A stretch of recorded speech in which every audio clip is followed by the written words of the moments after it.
시간에 전능하신 하나님, 항상 우리 앞에 동일하게 서 계신 주님 앞으로 나아가길 원합니다. 이 시간에 주님의 이름을 높여드리며 나갑니다. 아멘. 사랑하는 나의 아버지, 사랑하는 나의 아버지, 이름 높여드려요. 이름 높여드립니다.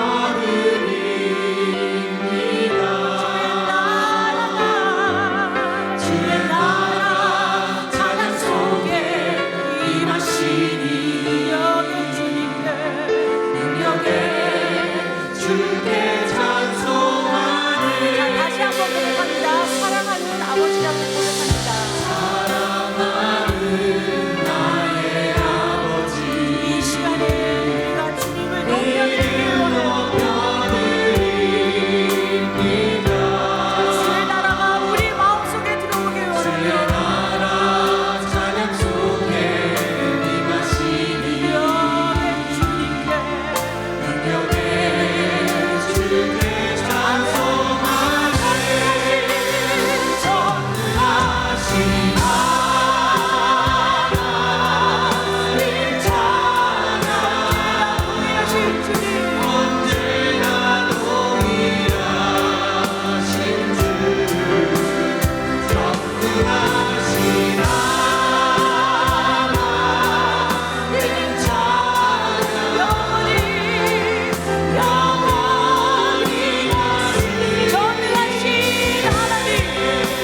고맙고 감사하신 아버지 하나님, 오늘도 이 아침에 성전에 나와 하나님께 예배를 드릴 수 있도록 허락하여 주심에 감사드립니다. 이 시간 저희로 진실한 예배와 기도를 드리게 하시고 오직 하나님 아버지께 영광을 돌리며 아버지께서 기뻐 받으시는 예배가 될 수 있게 성령 하나님 함께하여 주시옵소서. 사랑의 하나님, 지난 한 주간도 저희는 세상의 삶을 살며 하나님을 잊고 자녀답지 못한 삶을 살았음을 고백합니다. 말씀을 따라 살기보다는 나의 생각대로 살았으며 욕심을 채우며 세상을 사랑하는 삶을 살았습니다. 이 시간 이 모든 것을 회개하오니 용서하여 주시고 하나님의 한량없는 은혜로 하루하루 예수님을 닮아가는 변화되는 삶이 될 수 있도록 저희를 붙드시고 인도하여 주시옵소서. 그리하여 우리가 죄를 떠나 살며 생명수와 같은 말씀을 사모하여 우리의 삶이 변화되게 하시고 우리의 삶 자체가 언제나 하나님께 드려지는 산 제사가 될 수 있도록 인도하여 주시옵소서. 전능하신 하나님, 날로 죄악이 더해지고 있는 이 땅을 긍휼히 여기사 더 이상 하나님에 반하는 세대로 흘러가지 않게 막아주시며 하나님을 바라보며 살아가는 자녀들로 넘쳐나게 인도하여 주시옵소서. 지금의 세대는 다음 세대들에게 말씀으로 양육하게 하시고 하나님의 통치 아래 흘러가는 역사 속에서 우리에게 주어진 복음 전파의 사명을 잘 감당할 수 있게 힘 주시길 원하며 마지막 때에 잘못된 길에 서 있지 않게 올바른 믿음을 심으며 살아갈 수 있도록 친히 붙들어 주시옵소서. 감사하신 하나님, 저희 교회를 사랑하시고 예수 그리스도께서 친히 크라이스트처치 한인 장로교회의 머리가 되어 주시니 감사합니다. 언제나 사랑과 진리와 은혜가 넘쳐나는 교회가 되게 인도하시고 모든 지체가 각자의 자리에서 하나의 몸이 되어 우리 교회가 해야 할 일들을 잘 감당해내는 깨어있는 교회가 되게 인도하여 주시옵소서. 지금도 허락하신 교육관 건축이 진행 중입니다. 모든 것이 하나님의 인도하심 아래에서 완벽한 때에 지어질 것을 믿습니다. 그때까지 우리 모두가 합심하여 기도와 간구로 나아가며 우리들이 감당해야 하는 몫에 최선을 다하여 하나님의 계획에 합당한 결과를 이루도록 함께하여 주시옵소서. 은혜로우신 하나님, 이 시간 예배에 참석한 모든 성도들과 여러 가지 이유로 참석하지 못한 성도들에게도 같은 은혜를 허락하여 주시며 육신의 질병으로, 마음의 고통으로, 경제적 어려움으로 또 여러 가지 사정을 안고 나온 모든 이들에게 한량없는 은혜와 위로를 주시어 힘든 가운데에서도 하나님이 주시는 기쁨을 잃지 않는 우리들이 될 수 있도록 함께하여 주시옵소서. 오늘도 단 위에 세우신 목사님과 함께하시어 그 말씀이 전해질 때에 우리 자신들의 모습을 돌아보며 회개가 있게 하시고 그 위에 주시는 은혜와 평강이 흘러넘쳐 감사의 삶이 이어질 수 있도록 인도하여 주시옵소서. 성가대의 찬양을 기쁘게 받으시길 원합니다. 또한 이 모양 저 모양으로 교회를 위해 섬기는 지체들과 보이지 않는 손길로 주의 일을 감당하는 모든 이들 위해 하나님의 크신 축복이 넘치게 하여 주시옵소서. 오늘도 이 예배의 시종을 주님께 맡기며 지금도 역사하고 계시는 살아계신 예수 그리스도의 이름으로 기도드립니다. 오늘 우리 장로님들 정기당회 하도록 하겠습니다. 우리 허부장님들 이번 달 한 달만 앞당겨서 다음 주 주일에 허부장 모임 하도록 하겠습니다. 그리고 셋째 주일 17일에는 우리 당회원, 각 사역원, 또 임직자 대표 및 허부장 대표 다 모여서 협력회의 소통하도록 하겠습니다. 제가 9월 22일부터 24일 금토일 멜번 한인교회 학생부 유스 캠프 강사로 다녀오도록 하겠습니다. 존칼빈 신학교 주일 저녁 성경 공부는 지난주에 마무리했고요. 계속해서 화요일 저녁 어성경 신약 하고 있습니다. 이번 주 둘째 주일입니다. 그래서 수요 저녁 예배는 이동훈 목사님께서 설교해 주시고 저는 금요일 성령 대망 때 마태복음 설교하도록 하겠습니다. 주일 식사 안내 한 주 더 광고합니다. 주일 점심 식사 배식은 바깥에서 야외에서 먼저 받아주실 것을 부탁드립니다. 김대현 전도사님, 김현정 사모님 한 달 동안 몽골하고 한국에 휴가 다녀오겠습니다. 기도해 주시기 바랍니다. 사무엘하 13장 21절부터 29절까지 우리 한 목소리로 합독하겠습니다. 다윗 왕이 이 모든 일을 듣고 심히 노하니라. 압살롬은 암논이 그의 누이 다말을 욕되게 하였으므로 그를 미워하여 암논에 대하여 잘잘못을 압살롬이 말하지 아니하니라. 만 2년 후에 에브라임 곁 바알 하솔에서 압살롬이 양털을 깎는 일이 있음에 압살롬이 왕의 모든 아들을 청하고 압살롬이 왕께 나아가 말하되 이제 종에게 양털 깎는 일이 있사오니 청하건대 왕은 신하들을 데리시고 당신의 종과 함께 가사이다 하니 왕이 압살롬에게 이르되 아니라 내 아들아 이제 우리가 다 갈 것 없다 네게 누를 끼칠까 하노라 하니라. 압살롬이 그에게 간청하였으나 그가 가지 아니하고 그에게 복을 비는지라. 압살롬이 이르되 그렇게 하지 아니하시려거든 청하건대 내 형 암논이 우리와 함께 가게 하옵소서. 왕이 그에게 이르되 그가 너와 함께 갈 것이 무엇이냐 하되 압살롬이 간청하매 왕이 암논과 왕의 모든 아들을 그와 함께 그에게 보내니라. 압살롬이 이미 그의 종들에게 명령하여 이르기를 너희는 이제 암논의 마음이 술로 즐거워할 때를 자세히 보다가 내가 너희에게 암논을 치라 하거든 그를 죽이라. 두려워하지 말라. 내가 너희에게 명령한 것이 아니냐. 너희는 담대히 용기를 내라 한지라. 압살롬의 종들이 압살롬의 명령대로 암논에게 행하매 왕의 모든 아들들이 일어나 각기 노새를 타고 도망하니라. 아멘.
하나님 정말 감사합니다.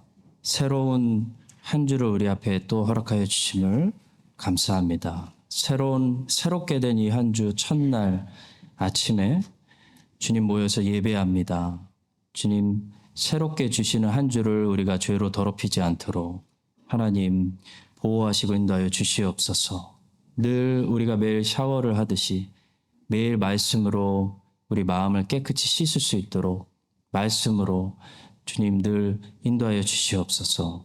하나님 선교하는 교회 되기 원합니다. 크라이스트 찬인장로교회를 흔들어 사용하여 주시고 하나님께는 돈의 액수가 중요한 게 아니고 사람의 머릿수가 중요한 게 아니오니 저희들을 원하는 대로 사용하여 주사 하나님 열방에 예수 그리스도의 영광스러운 복음을 옮기는 그런 사도 바울과 같은 인생들이 되게 하여 주시옵소서.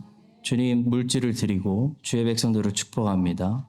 주님 주의 백성들에게 쓸 것을 아신다고 약속하셨사오니 약속대로 예비하시고 계획하신 것들을 하나님 많이 쏟아지는 그런 은혜가 있게 하여 주시옵소서.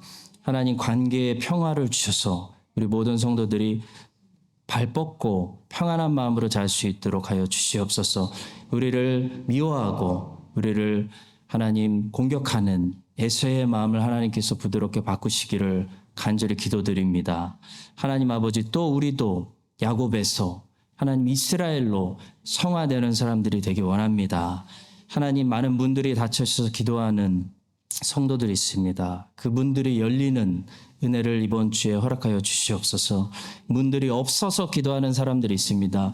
하나님은 모든 것이 가능하시오니 새 문은 만들어 주시옵소서. 하나님 성가대가 찬양합니다. 우리 안에 하나님과 대적하고 싸우는 블레셋 군대가 놀라 자빠지고 도망가는 성령의 역사가 우리 가운데 일어나게 하여 주시옵소서. 하나님 높입니다. 감사하며 예수 그리스도의 이름으로 기도합니다.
오늘은 복수하는 사람 압살롬이라는 제목으로 말씀을 전하겠습니다.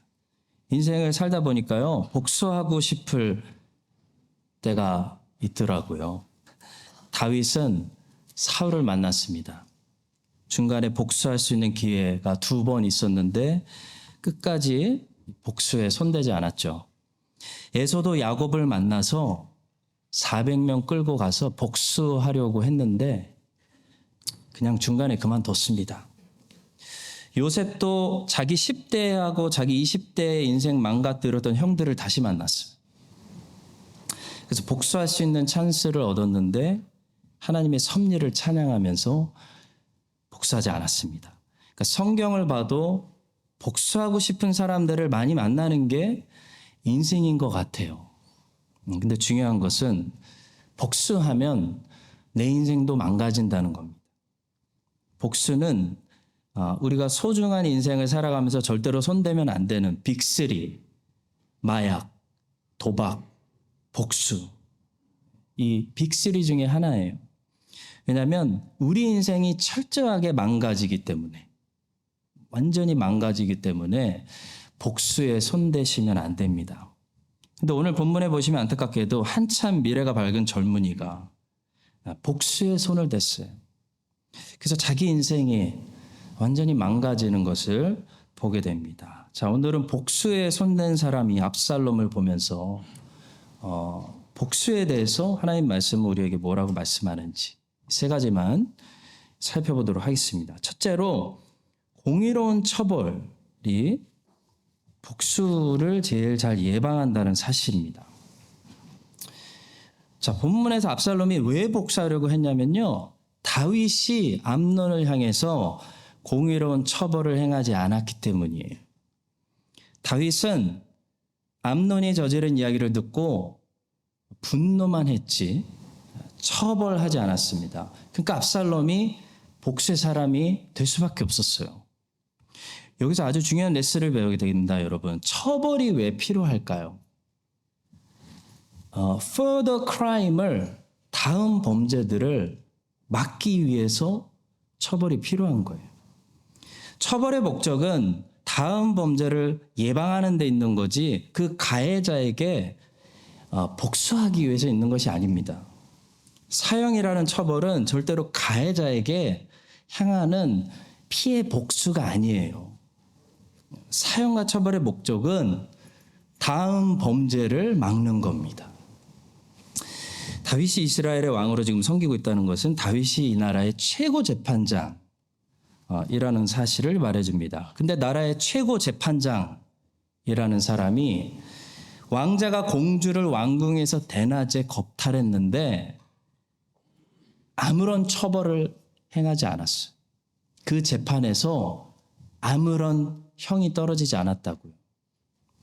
이것은 그냥 직무유기가 아니라 이 나라의 공의가 완전히 썩었다라는 것을 보여주는 이 심각한 실수였습니다. 압살롬과 다말의 어머니는 이방인이었습니다. 압살롬과 다말 같은 이방인 엄마를 두고 있는 이 사람들은요, 재판에서 그들을 보호해주지 않으면 복수하는 사람이 될 수밖에 없는 거예요. 이 사람들은 더 이상 어디 가서 항의할 데가 없습니다. 압살롬과 다말은 다윗이 재판장이 억울함 풀어주지 않으면요, 더 이상 어디 가서 항소할 데가 없는 거예요. 완전히 당했는데. 근데 다윗이 그냥 넘어갔어요. 그러니까 압살롬이 전쟁하는 겁니다. 칼을 뽑은 거예요. 성도 여러분, 복수하는 사람들을 우리가 키우지 않으려면 우리는 공의로운 재판소를 만들어서 이 솔로몬의 재판소처럼 억울한 사람들의 한이 풀릴 수 있도록 공의로운 그 재판소를 만들어야 됩니다. 억울한 사람들, 피해자들, 다말과 압살롬, 이 사람들의 억울함을 공의로운 재판으로 보호해주고 처리해주고, 그런 공의로운 재판소가 무너지지 않을 때 복수하는 사람들이 일어나지 않도록 예방할 수 있는 거죠. 압살롬이 처음부터 나쁜 아들이 아니었을 것입니다. 다윗의 부패한 재판소가 복수하는 사람 압살롬을 키웠습니다. 성도 여러분, 공의가 이렇게 중요합니다. 공의가 이렇게 중요하고 과부와 고아들, 가난한 사람들, 힘없는 사람들에게는 재판소가 이렇게 중요한 거예요. 개인이 선진국으로 이민 가서 살려고 하는 게 아니죠. 그래서 교회도 언제나 이 공의로운, 공의를 지키는 그런 역할을 해줘야 되는 것입니다. 교회의 재판소는 항상 공의롭게 과부와 고아와 가난한 사람들과 못 배운 사람들과 이런 사람들이 와서 억울함을 풀고 솔로몬처럼 자기 아들을 빼앗긴 그 어머니의 한을 풀어주고 그 아들을 다시 품으로 돌려주는 그런 공의로운 재판소가 살아있을 때 모든 백성들이 안심하고 이 복수의 칼을 내려놓는 거지. 그리고 또 서로 용서가 실천될 수 있는 거지. 다윗처럼 이렇게 처벌하지 않고요. 덮어버리고 그냥 가버리면요. 그때부터 이 나라는 어떻게 되는 거냐면 칼 빼는 거예요. 그냥 넘어갈 수가 없는 거예요. 공의롭다는 것은 모든 사람들에게 법이 똑같이 적용된다는 것을 말합니다. 암논이 다윗의 맏아들이라고 해서 법이 그에게 다르게 적용되면 안 되는 거죠. 목사라고 해서, 인사이더라고 해서, 우리에게 오래 다녔다고 해서 법이 다르게 적용되면 안 되는 거예요. 공의가 이미 무너진 거예요. 다윗의 맏아들이어도 암논의 죄를 공의롭게 처벌해야 되는데 다윗이 자기 아들이라고 덮어버렸어요. 봐줘버렸어요. 그 다윗의 다른 아들이 칼 들고 복수의 사람이 되는 겁니다. 성도 여러분, 우리가 하나님의 공의로운 재판소를 세워서 한 사람도 복수의 사람이 되지 않도록 예방해야 되는 중요한 이유가 있는 것은요. 복수를 하게 되면 그 복수는 피해자를 가해자보다 더 악한 망가지는 사람으로 만들기 때문이에요. 복수를 하게 되면 압살롬이 암논보다 더 망가집니다. 더 나쁜 인간이 되는 거예요. 우리는 이제 괴물이 되는 압살롬을 보게 돼요. 압살롬은 안타깝게도 피해자였는데 공의로운 재판이 없으니까 가해자보다 더 괴물이 됩니다. 성경은 보시면 암논도 큰 죄인으로 정죄하고 있지만 솔직히 압살롬을 이제 압살롬 얘기로 가고 있거든요. 압살롬을 엄청난 죄인으로 정죄하고 있어요. 피해자를 그렇게 가해자보다 더 끔찍한 가해자로 만드는 것이 복수의 힘입니다. 압살롬이 얼마나 큰 죄인이 돼가고 있는지 보세요. 2년 동안 죄를 묵상했어요. 여호와의 말씀을 묵상해야 되는데 2년 동안 죄를 묵상했어요. 죄를 키우는 사람이 됐어요. 압살롬은 2년 동안 마귀의 노예가 된 거예요. 여러분, 복수하면 마귀의 노예가 됩니다. 복수심을 가지고 있으면 우리는 죄를 묵상하게 돼요. 하나님 말씀을 묵상할 수가 없어요.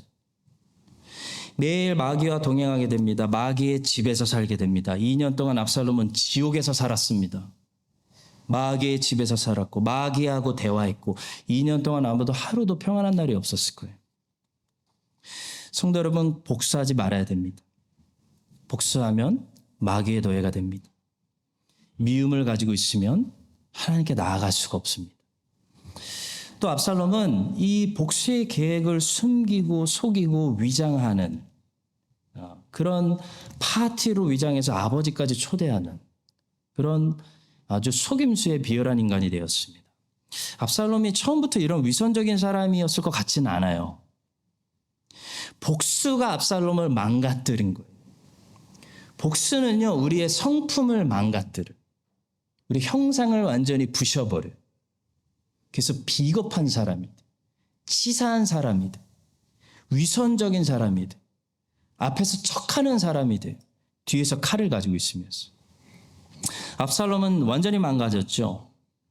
복수하려고 하니까 비겁해지고 망가지고 위선의 가면을 쓸 수밖에 없는 것입니다.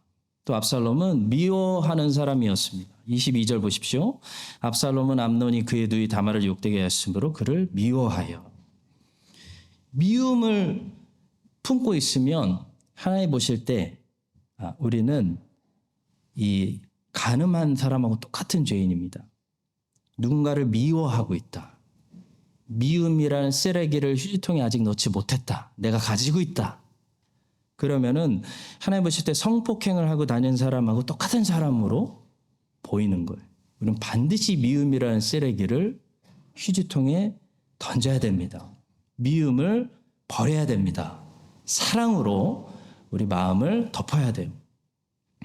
압살롬은 복수 때문에 이렇게 암논을 능가하는 괴물이 되고 망가졌고 그런 끔찍한 죄인이 됐습니다. 그리고 그 책임은 첫 번째로 그 나라의 재판장인 다윗에게 있습니다.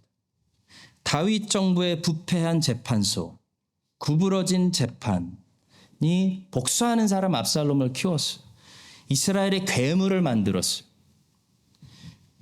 성도 여러분, 이 예화를 통해서 우리가 하나님의 백성으로 살아가면서 살아가는 것마다 또 다른 압살롬을 우리가 교회에서, 가정에서, 사회에서 만들어내지 않도록 또 다른 사람들이 피해자가 된 후에 더 심한 가해자가 되지 않도록 내가 받은 대로 갚아주리라 라는 그런 가해자들이 되지 않도록 항상 하나님의 백성들이 먼저 공의롭게, 특히 교회는 모든 사람들이 느끼기에 정말 공평하게 솔로몬의 재판소를 세워서 여기 들어오는 상처받은 피해자들이 모든 칼을 내려놓고 미움을 던지고 예수 그리스도의 사랑으로 치유받는 그런 압살롬들이 괴물이 되는 게 아니라 보호받고 위로받고 치유받고 살아나는 그런 하나님의 공의로운 나라가 여기 세워질 수 있게 되기를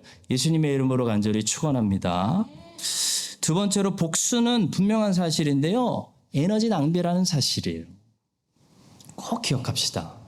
복수는 잘못된 열심입니다. 본문에서 압살롬이 얼마나 열심인지 보세요. 복수하는 사람의 공통점이 있더라고요. 굉장히 열심히 해요. 서류 하나하나가 완벽해요. 아주 적극적이에요. 네, 그들은 복수를 위해서 게으르지 않습니다. 철저해요. 철저해요. 어떻게 그걸 다 찾아내요? 굉장히 열심히 해요. 문제는 그게 what a waste. 잘못된 열심이라는 거예요. 다 낭비라는 거예요. 하나도 자기에게 유익이 없는 자기 인생 낭비예요. 16세기와 17세기에 영국의 그 앵글리칸, 그 국교도를 안 다니는 사람들을 비국교도, 그들을 우리가 청교도라고 불렀습니다. 근데 이 청교도라고 해서 여러분 실수도 없고 완벽한 사람들이 아닙니다. 역사를 볼 때 청교도들의 가장 아쉬웠던 점을 하나 꼽으라고 하면요. 좀 쉽게 말해서 한마디로 영국이라는 나라를 좀 내버려뒀어야 되는데 이 사람들이 영국을 너무 사랑해서 영국을 정치적으로도 완전하게 개혁시키려고 하다 보니까 정치개혁에 너무나 많은 힘을 쏟아붓고 낭비했다는 거예요. 돌아보니. 처음에는 예배의 개혁에 포커스를 맞췄습니다. 근데 이게 나중에는 이 정치 개혁으로 번져버렸습니다. 엘리자베스 여왕과 찰스 1세 왕이 성공회를 만들었어요. 그래서 로마 카톨릭도 만족시키고 개혁파도 만족시키려고 섞어버렸어요. 근데 이 성공회 예배에는 아직도 로마 카톨릭의 어마어마한 우상숭배, 그 우상숭배의 미사가 그대로 있었어요. 그러니까 청교도들이 처음에는 이 예배 개혁에만 힘을 썼는데 이게 점점 범위가 커져가지고 영국 전체 국가 종교를 아예 개혁주의로 세우려는 그런 생각에 너무 빠져가지고 너무 많은 힘을 거기다 쏟았다는 겁니다. 자, 근데 그 중에도 정말 깨어있는, 오늘 우리들에게 책을 전해주고 있는 리차드 백스터나 존 오웬, 존 버년 이런 청교도들은 어디에 힘을 쏟았나 보니까요, 그 정치 개혁에 힘을 낭비한 것이 아니고 자기와 자기가 목회하는 성도들의 이 내면을 하나님 앞에서 개혁시키고 내면을 깨끗하게 하기 위해서 거기 에너지를 쏟았다는 것을 우리가 알 수 있어요. 청교도의 황태자라고 하는 존 오웬이라는 청교도 목사님이 있습니다. 이분은 올리버 크롬웰이 영국 공화국을 잠깐 이끌 때 올리버 크롬웰의 종군 목사로 심했던 분입니다. 존 오웬이 옆에서 보니까요, 이 올리버 크롬웰이 초심을 잃어버리고 자꾸 자기가 왕이 되려고 하는 그런 야심을 가지고 있다는 것을 눈치챘어요. 또 이 청교도들도 다들 야심이 있어가지고 점점 막상 찰스 1세가 죽으니까 이 욕심이 나와가지고 청교도들이 연합되지 못하고 서로 분열하고 하다가 결국 다시 왕정 복고가 되는 그런 잉글랜드를 바라보면서 존 오웬은 3가지 책을 썼는데요. 1656년에 죄 죽이기라는 책을 썼고 1658년에 유혹에 대해서라는 책을 썼고 1667년에 신자 안에 거하는 죄의 본성과 힘과 속임수의 위력이라는 책을 썼습니다. 전부 이 책들이 어디에 포커스하고 있냐면 내면에 신자 안에 존재하는 그 죄의 뿌리, 그 죄에 포커스를 하고 있어요. 그러니까 겉으로 정치적으로 가장 혼란스러웠던 시기입니다. 청교도 혁명이 일어나서 찰스 1세가 참수형당하고 올리버 크롬웰이 공화국을 이끌다가 왕정복고가 일어나서 찰스 2세가 다시 왕이 돼서 복수하는 비국교도들 다 감옥 보내고 그때 존 버년이 감옥에 가서 철로역정을 씁니다. 그런 엄청난 요동치는 상황인데요. 경건한 사람의 관심을 끌었던 것은 잉글랜드의 모습이 아니라 신자 안의 내면의 모습이었다는 거예요. 내 안에 있는 모습. 그래서 오웬의 책들은 그 내면에 깊이 집중하게 만듭니다. 영국을 깨끗이 하는 것이 아니라 각자 신자가 자기의 내면을 깨끗이 하는 것. 거기가 오웬이 쏟아부었던 그 목회의 열정이 있었다는 거죠.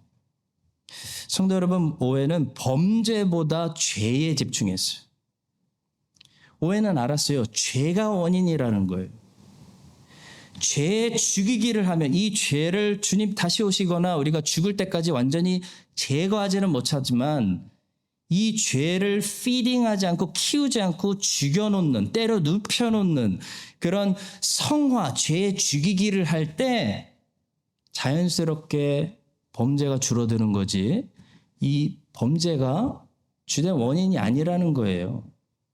여러분 보십시오. 오늘날 범죄들이 우리 눈앞에 얼마나 많습니까? 온 세상이 범죄투성이에요. 그럴 때 우리 신자들은 어디에 이 열심을 쏟아야 되냐면요. 우리가 나라를 개혁시킬 거예요? 뉴질랜드 법을 개혁시킬 겁니까? 교단 전체 개혁시킬까요? 물론 그런 일들도 필요하지만 그 일보다 더 중요한 일이 있다고요. 각자 신자가 자기 내면에 있는 영적 싸움을 해야 된다는 거예요. 자기 내면에서 성화를 이루고 거룩을 이루고 자기 내면을 중심을 보시는 하나님 앞에서 매일 거룩하게 깨끗하게 아름답게 잘생기게 우리 내면을 갖고 나가는 것이 진짜 성도들이 해야 되는 일이다 라는 것입니다. 조나단 에드워즈는 이 땅에서 예수님이 다음과 같은 본을 우리에게 보이셨다라고 말했습니다. 인간은 물론 천사들도 본 적이 없는 겸손. 와, 너무 멋있죠. 예수님이 보이신 본. 거룩한 사랑, 자기 부인, 복종, 인내, 용기, 온유함, 용서하시는 거. 본을 보이셨어요. 이렇게 용서하는 거다. 긍휼, 관용, 거룩. 예수님이 다 본을 보이셨는데 마지막에 뭐가 있냐면 제가 제일 인상이 깊었는데요. 분별 있는 열정.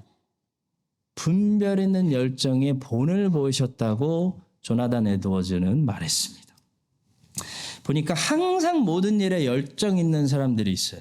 항상 모든 일에 열정이 있으신 분. 그런 분들은요. 본인도 지치고 그런 분들 옆에 가면 나도 피곤해요. 왜냐하면 항상 열정적일 수는 없기 때문이에요. 우리가 쓸 수 있는 에너지에는 매일 한계라는 것이 있어요, 여러분. 매일 우리가 쓸 수 있는 에너지에 한계가 있어요. 하루 종일 모든 일에 절대로 열정적일 수는 없어요. 특히 나이가 들면 그게 중요하죠. 그렇지 않습니까, 우리 어르신들? 제가 솔직히 예전에는 하루 종일 책을 읽어도 집중이 잘 됐어요. 근데 지금 하루 종일 책을 안 읽습니다. 오후가 지나면 책만 열면 잠이 와요. 진짜예요. 책만 열면 잠이 온다는 사람은 저를 두고 하는 말 같아요. 그래서 저는 새벽에 일어나서 아침 10시가 되기 전에 머리가 맑을 때 하루의 모든 독서와 공부를 다 끝내요. 다 끝내놓고 하루를 시작합니다. 저녁에 전혀 독서를 못하겠어요. 여러분, 우리는 하루 종일 열정적으로 집중적으로 모든 일을 잘할 수가 없어요. 모든 일에 열정적이시면 안 돼요. 주변 사람들이 나를 힘들어하기 시작해요. 사람은 여유가 있어야 되죠. 편안해야 돼요. 그래야 사람들이 붙어요. 좋아하고. 영어권에서 easygoing이라고 하잖아요. easygoing이란 말은 영어권에서 칭찬입니다, 여러분. 게으르다라는 그런 욕이 아니에요. 우리는 모두 easygoing한 사람들이 돼야지 피곤한 사람들이 되면 안 돼요. 예수님 보세요. 예수님은 잘 쉬셨어. 항상 여유가 있으셔요. 여유가. 그렇게 바쁘신데도 여유가 있으셨어요. 우리 주님께서는 모든 일에 막 열정적이지 않았습니다. 우리 주님께서는 열심을 내야 되는 일에 분별 있는 열정을 가지고 열심을 쏟으셨어요. 사도들도 그걸 배우죠. 나중에 떡 나누는 일, 가난한 사람들 구제하는 일, 거기에 힘을 다 쓰면은 우리가 안 되는구나라는 걸 깨닫고 집사들을 세웁니다. 그리고 사도들이 얘기하죠. 우리는 기도하는 일, 말씀 전하는 일에 우린 사도니까 우리는 다 쏟겠다라고 교회가 이 재정비를 하죠. 성도 여러분, 열정은 이렇게 예수님처럼 분별해서 아껴서 쏟아야 되는데 누구를 미워하게 되잖아요.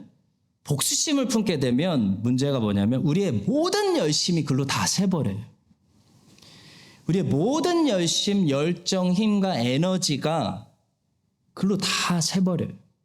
거기에 다 부어지기 때문에 누군가를 미워하시면 안 되고 복수하시면 안 되는 거예요. 미움은 나를 망가뜨리는, 내 모든 힘을 다 뽑아먹는 거머리와 같아요. 빨리 휴지통에 버리셔야 돼요. 보세요. 복수하는 사람은 그래서 복수하다 인생 끝나요. 압살롬은 복수하다가 인생 끝났어요. 복수하느라고 2년이라는 시간을 다 써버렸고요. 앞으로도 복수심이 커져가지고 다윗한테도 복수하려다가 자기 인생 다 쓰고 죽어버렸습니다. 그래서 복수는 짝사랑하고 비슷한 것 같아요. 그 사람은 나에게 별로 관심도 없는데 나만 그 사람을 묵상해. 내가 미워하는 사람, 나만 그 사람에게 관심을 쏟고 있는 게 우리가 미워하는 상태, 복수심을 가지고 있는 그런 상태인 것입니다. 절대로 거기에 힘을 낭비해서는 안 되죠. 안 그래도 인생이 짧은데. 자, 성경은 우리에게 어디에 우리의 열심을 쏟아부으라고 말씀할까요? 바로 복음입니다. 복음 전도. 내면적으로는 성화인 거고 외부적으로는 복음 전도예요. 전도.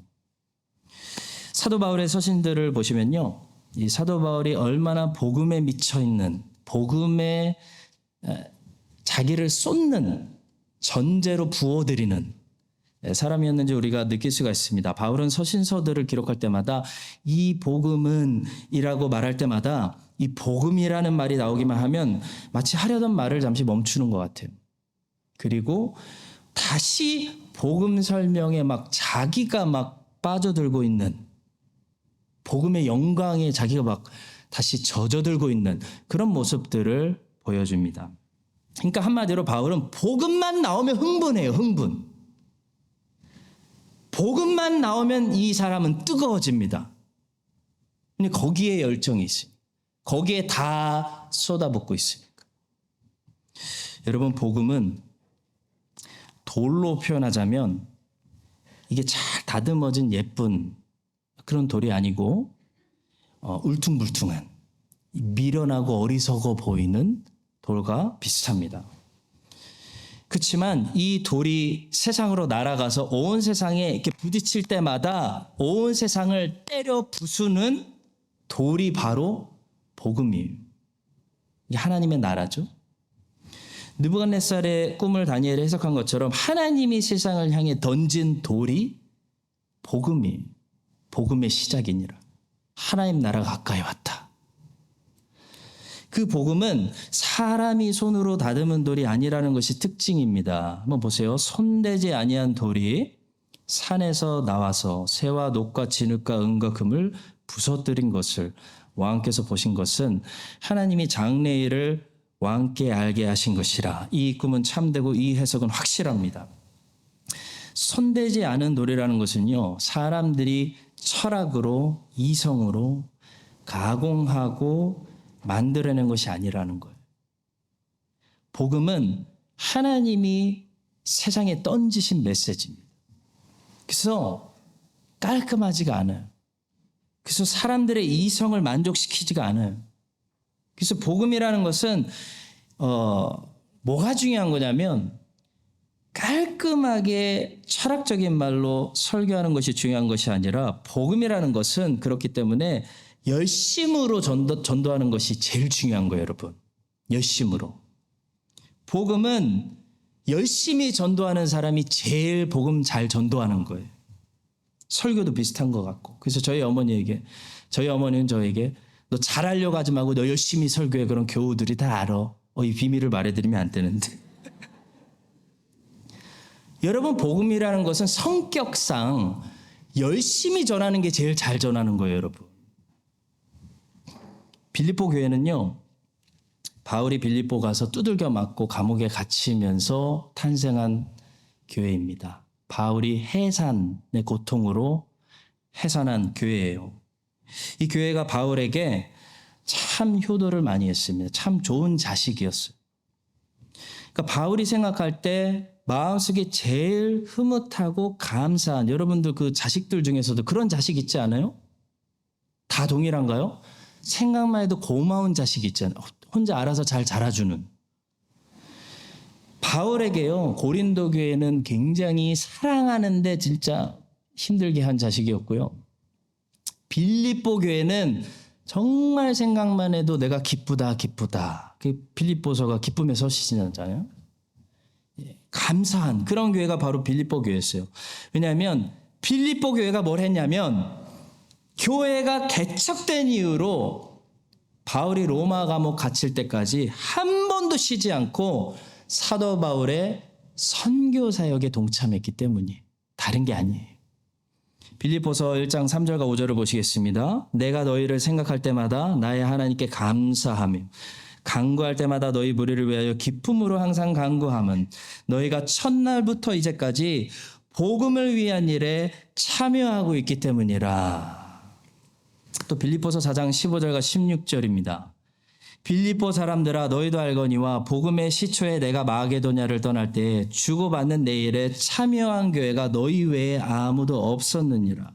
데살로니가 있을 때에도 너희가 한 번뿐 아니라 두 번이나 나의 쓸 것을 보내었도다. 빌립보 교회는 한 번도 끊어지지 않고 선교사 바울이 복음을 전도할 수 있도록 같이 선교하는 교회였다는 거예요. 우리가 꿈꾸는 교회, 크라이스트 한인장로교회, 선교하는 교회, 빌립보 교회였다는 겁니다. 또 바울이 나중에 심지어 고린도 교회 사람들에게도 자랑해요. 고린도 교회 사람들에게도 야, 이 빌립보 교회가 나를 얼마나 도와줬는지 칭찬한 적이 있습니다. 고린도후서 11장 9절. 또 내가 너희와 함께 있을 때 비용이 부족하였으되 아무에게도 누를 끼치지 아니하였음은 마게도냐는 빌립보를 가리킵니다. 마게도냐에서 온 형제들이 나의 부족한 것을 보충하였습니다. 내가 모든 일에 너희에게 폐해를 끼치지 않기 위하여 스스로 조심하였고 또 조심하리라. 사도 바울은 고린도에서 1년 6개월 동안 고린도 교회에 개척할 때 고린도 교회에 민폐 끼치지 않기 위해서 한 푼도 사례비 받지 않고 텐트 메이킹 하면서 고린도 교회에 개척했습니다. 근데 텐트 메이킹 했는데 브리스길라 아굴라하고 같이 했는데요. 얼마나 충분했겠어요. 비용이 부족하였을 때 나오잖아요. 그때 바울이 고린도에서도 복음 전도하고 선교할 수 있도록 선교 헌금 보내준 교회가 있었는데 그 선교하는 교회가 바로 빌립보 교회였다는 것입니다. 성도 여러분, 무엇이 바른 열심인가요? 압살롬처럼 누구 미워하고 복수하느라고 우리의 인생 낭비하지 말고 또 극단적으로 치우쳤던 그 잘못된 개혁파처럼 정치적으로 영국 전체를 하나님 나라로 세우겠다고 되지도 않을 자기 힘 빼는 그런 일을 하지 말고요. 여러분과 제가 존 오웬처럼 모든 성도가 그 내면의 경건을 이루는데 우리의 힘을 쏟아붓고 또 빌립보 교회처럼 무엇보다도 하나님의 복음 선교 사역, 열방의 예수 그리스도의 말씀을 복음을 전도하는 이 복음 사역에 우리 크라이스트 한인장로교회가 여러 모양으로 다 참여할 때 하나님의 나라가 그런 교회를 통해 그런 종들의 삶을 통해 이 땅에 임하게 될 줄로 믿습니다. 그런 바른 열심을 가진 사람들로 살아갈 수 있게 되기를 주님의 이름으로 축복합니다. 마지막 세 번째로 복수는 하나님의 것이다라는 중요한 사실을 잊지 마세요. 자, 압살롬이 지금 왜 복수하려고 하냐면 암논의 죄가 영원히 재판받지 않을까 봐 두려워서 압살롬은 복수하는 거예요. 여러분, 이 땅에서 사람들이 칼을 빼는 이유가 있어요. 이 땅에서 사람들이 복수하는 원인은 내가 복수하지 않으면 저 사람의 저 잘못이 영원히 재판받지 않고 묻어지게 될까 봐, 그냥 지나갈까 봐, 그게 두려워서 보통 정의로운 분들이 복수하는 거예요. 칼을 빼는 거예요. 전쟁을 일으키는 거예요. 자, 그럴 때 여러분, 성경을 믿는 여러분들 이 사실을 꼭 기억하십시오. 성경은 복수가 없다라고 말하지 않습니다. 성경은 복수가 하나님의 몫이다라고 얘기를 해요. 성경이 복수하지 말고 탕감해주고 기다리고 용서해라, 같이 미워하지 말아라 라고 명령하는 것은요, 절대로 죄를 그냥 덮으라는 말씀이 1%도 아니에요. 우리가 복수할 권한이 없다는 거예요. 첫 번째로. 우리도 죄인이고 우리도 용서를 받았으니까 너도 용서하는 게 마땅해. 이게 첫 번째예요. 두 번째는 복수가 없는 게 아니고 죄를 덮자는 게 아니고 하나님이 다 들추시고 재판하실 거다라는 얘기예요. 하나님이 복수하신다는 겁니다. 하나님이 뿌린 대로 갚으신다는 거예요. 이게 성경의 메시지예요. 암논은 다윗의 재판은 피했습니다. 빽이 있어서. 근데 암논은 하나님의 재판 못 피합니다. 다윗의 법정은 아들이라고 봐주는 구부러진 부패한 법정이었어도 하나님의 법정에서는요, 피해자 다말의 눈물, 하나님이 다 기억하고 계시기 때문에 암논은 형벌받게 돼 있어요. 여러분, 이 사실을 하나님의 백성들을 믿으시고 피해자가 되셨을 때 일단 안심하시기 바랍니다. 성도 여러분, 근데 이 땅의 재판소들, 그러니까 나라의 재판이나 교회나 이 공정해야 되는데 100% 공정하지 못할 수가 있어요. 놓칠 수가 있어요. 시원하게 처벌을 못 해드릴 수가 있어요. 여러분들의 그 피해받은 그거를 보상 못 해드릴 수가 있다고요. 이 땅의 법정들은. 자, 그럴 때 우리 믿는 사람들은 어떤 소망 때문에 참고 용서하고 복수하지 않을 수 있냐면 하나님이 복수해 주실 거기 때문에. 대한민국 재판은 피했어도 하나님의 재판은 못 피하기 때문에, 하나님의 재판은 뭔가를 놓치지 않기 때문에 우리가 지금 참을 수 있는 거예요. 그 소망 가지고 복수하지 말라는 말씀이에요. 하나님이 복수하시게끔 하나님께 맡기라는 겁니다. 히브리서 10장 30절입니다. 원수 갚는 것이 내게 있으니 내가 갚으리라. 거기에 whole lot meaning, 거기에 모든 게 다 들어가 있어요. 여러분들이 눈물 흘렸던 거, 여러분들이 참았던 거, 여러분들이 뿌렸던 거, 내가 갚으리라. 압살롬은 이걸 몰랐어요, 여러분. 다윗의 재판이 전부라고 생각했어요. 그래서 다윗의 재판이 구부러지는 것을 보고 절망했어요. 그래서 자기가 칼을 뺀 겁니다. 성도 여러분, 혹시 교회의 재판이, 혹시 정부의 재판이 그러면 안 되겠지만 구부러질 때가 있어요. 놓칠 때가 있어요. 저도 부모로서 딸과 아들 공평하게 해줘야 되는데 때로 놓칠 때가 있더라고요. 아들이 잘못한 건데 화내는 선별이만 보고 선별이만 했다가 알고 보니까 우주가 잘못한 거예요. 얼마나 억울해요. 얘가 너무 억울해요. 너무 억울해. 놓칠 때가 있다고요, 우리는. 여러분, 그때 절망하지는 마세요. 오래 못 가서 하나님이 심판하십니다. 혹시 이 나라의 재판이, 혹시 이 교회가 여러분들에게 시원하게 갚아주지 않아도 여러분 절망은 하지 마세요. 여러분의 하나님이 갚아주십니다. 하나님은 다 보고 계세요. 하나님은 무엇을 놓치시는 분이 아니에요. 그리고 하나님은 대충 덮는 분도 아니에요. 완전히 공의로우신 하나님이십니다. 마지막으로 구약 성경에는요, 선지서가 총 17권이 있습니다. 예레미야가 2권을 썼으니까 기록 선지자는 총 16명이. 구약 성경에는 여러분 이 16명뿐만이 아니라 어마어마한 선지자들이 등장하죠. 아합을 책망했던, 아합한테 두들겨 맞았던 미가야도 있고요. 엘리야, 엘리사도 있습니다. 자, 근데 하나님께서는 그 중에서 16명만을 골라내셔서 그들에게 주신 말씀을 그 당대에도 설교로 선포하게 하셨지만 기록하게 하셨어요. 여러분, 기록이라는 것은요, 당대를 위한 게 아니고 후대를 위한 거예요. 그러니까 하나님께서 16명을 선별하셔서 말씀을 기록하게 하신 것은 하나님께서 이제부터 대대로 후대에 오는 세대들이 이 선지서 17권을 읽으면서 뭔가 중요한 사실을 깨닫기를 바라셨다는 거예요. 그게 뭘까요? 수많은 선지자들 중에서 하나님께서는 무엇을 기준으로 16명을 선별하셔서 하나님 말씀을 기록해서 후대에 전달하게 하셨을까요? 이 선지서 17권을 보니까 이 17권 전체가 기록된 시기가 있습니다. 바로 17권 모든 선지서들이 사마리아의 멸망과 예루살렘의 멸망을 전후로 기록되었어요.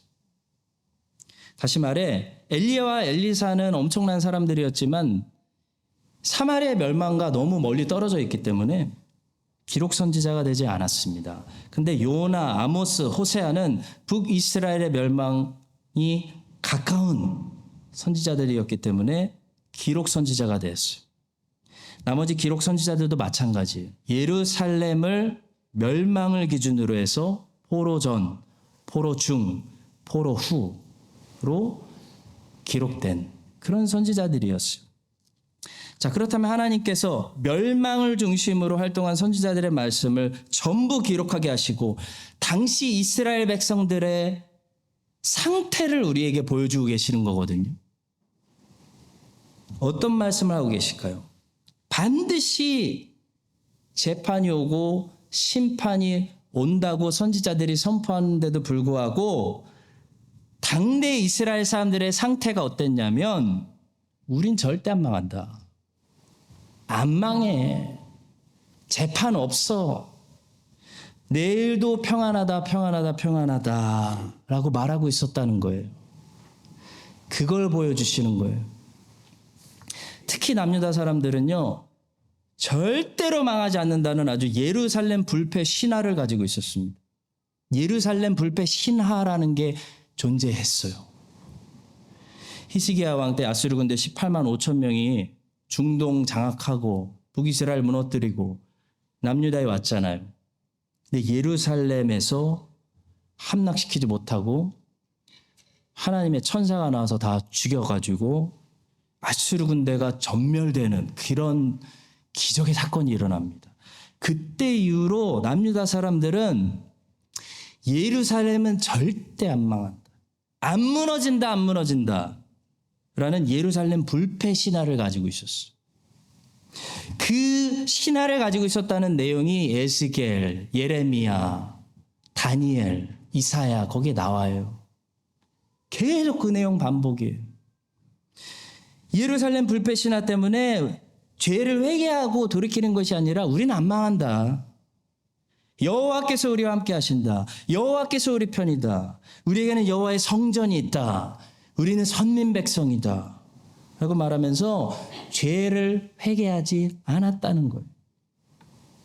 그래서 예레미야는 이런 말씀을 선포합니다. 예레미야 7장 4절 너희는 이것이 여호와의 성전이라 여호와의 성전이라 여호와의 성전이라 하는 거짓말을 믿지 말아라. 멸망 온다. 바벨론 포로 간다. 절대로 올 것 같지 않았거든요. 근데 하나님의 심판과 멸망이 진짜 예루살렘에 임합니다. 그랬다는 것을 후대에게 말씀하시기 위해서 하나님께서는 멸망의 시기를 중심으로 활동했던 선지자들의 말씀을 우리에게 17권이나 주셨어요. 17권. 17번 반복하신다는 거예요. 유다 백성들이 예루살렘 불패 신화를 가지고 살았던 것처럼 저도 스스로 내가 성전이라는 사실을 자부하면서 나는 절대 안 망한다. 불패 신화를 가지고 살아가는지도 모르겠습니다, 여러분. 사랑하는 성도 여러분. 하나님의 재판이 없다 라고 생각할 때 우리는 용서하지 못합니다. 맡기지 못해. 기다리지 못하고. 지금 우리가 갚아주고. 암논을 어떻게 그냥 살려보내요. 그럴 순 없죠. 그러니까 우리가 갚아주고 우리가 복수하고 우리가 손해본 만큼 철저하게 보상받으려고 하는 그런 압살롬의 삶을 살게 되는 것입니다. 압살롬이 되지 않으려면 하나님의 심판이 있다. 하나님의 재판이 온다. 라는 믿음이 있어야 돼요. 여러분과 저는 반드시 임하는 하나님의 재판 그 날을 기다리면서 우리 스스로 갚으려고 하다가 우리가 망가지는 압살롬의 삶을 사는 것이 아니고 이 땅에서 기다리는 하나님의 재판을 기다리며 안심하는 맡기는 여러분과 제가 될 수 있기를 예수님의 이름으로 간절히 축원합니다. 살아계신 하나님 아버지, 다윗은 다말의 눈물을 잊었지만 암논에게 처벌하지 않고 그냥 넘어갔지만 하나님께서는 공의로운 재판장 되시고 다말의 눈물을 잊지 않으시고 암논의 죄를 기억하시고 처벌하시고 복수하시는 하나님이심을 주의 백성들이 믿게 하여 주시옵소서. 그래서 저희들도 스스로 조심할 뿐만 아니라 압살롬처럼 갚으려고 하다가 내가 더 죄인이 되고 내 인생이 더 망가지지 않도록 하나님께 모든 복수를 맡기며 하나님의 공의로운 판결을 기다리는 주님의 소망 넘치는 백성들 되게 하여 주시옵소서. 모든 것을 지금도 다 보고 계시는 예수님의 이름으로 기도합니다.